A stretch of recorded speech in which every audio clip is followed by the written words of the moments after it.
ഇന്ന് ഞാൻ വന്നിരിക്കുന്നത് പാൻറ്റിൻ്റെയും പാവാടയുടെയും കയറ് സ്റ്റിച്ച് ചെയ്യുന്ന വീഡിയോ ആയിട്ടാണ്. നമ്മൾ ഷോപ്പിൽ നിന്നും വാങ്ങുന്ന റെഡിമെയ്ഡ് പാൻറ്റിൻ്റെയും പാവാടയുടെയും ഒക്കെ കയറ് വേഗം പൊട്ടിപ്പോകും. അതുകൊണ്ട് എൻ്റെ അടുത്ത് സ്റ്റിച്ച് ചെയ്യാൻ വരുന്നവരെ ചിലരൊക്കെ എന്നെക്കൊണ്ട് കയറും സ്റ്റിച്ച് ചെയ്യിപ്പിക്കാറുണ്ട്.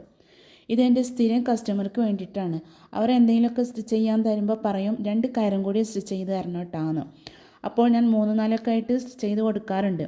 2 ദിവസം മുമ്പ് എന്നെ കണ്ടപ്പോൾ ഒരു വെള്ള തുണി തന്നിട്ട് പറഞ്ഞു, എൻ്റെ പാവാടകളെല്ലാം ലൈറ്റ് കളറുള്ളതാണ്, അതുകൊണ്ട് എനിക്ക് വെള്ള കളറിലുള്ള കയറ് 3-4 അടിച്ച് തന്നാൽ മതിയെന്ന്. വീട്ടിൽ വന്ന് തുണി നിവർത്തി നോക്കിയപ്പോൾ 3-4 കയറുള്ളതൊന്നും ആയിരുന്നില്ല ഉണ്ടായിരുന്നത്. എന്നാൽ പിന്നെ 10 കയറങ്ങടെ അടിക്കാമെന്ന് വിചാരിച്ചു. അപ്പോൾ ആദ്യം തന്നെ തുണി നന്നായി ഇസ്തിരിട്ട് നിവർത്തി എടുത്തിട്ട് 1.5 ഇഞ്ച് വീതിയിൽ 1.5 മീറ്റർ നീളത്തിൽ സ്കെയിൽ വെച്ച് അളന്നെടുത്ത് കട്ട് ചെയ്തെടുത്തു. എന്നിട്ട് ഇതുപോലെ 2 സൈഡും ഉള്ളിലേക്കായിട്ട് ഇങ്ങനെ ഓരോന്നായിട്ട് ഇങ്ങനെ മടക്കി സ്റ്റിച്ച് ചെയ്തെടുത്തു. അങ്ങനെ 10 കയറും സ്റ്റിച്ച് ചെയ്തെടുത്തിട്ടുണ്ട്. അപ്പോൾ ചാനലൊന്ന് സബ്സ്ക്രൈബ് ചെയ്യുക. വീഡിയോ ഇഷ്ടമായാൽ ഒന്ന് ലൈക്ക് ചെയ്യുക.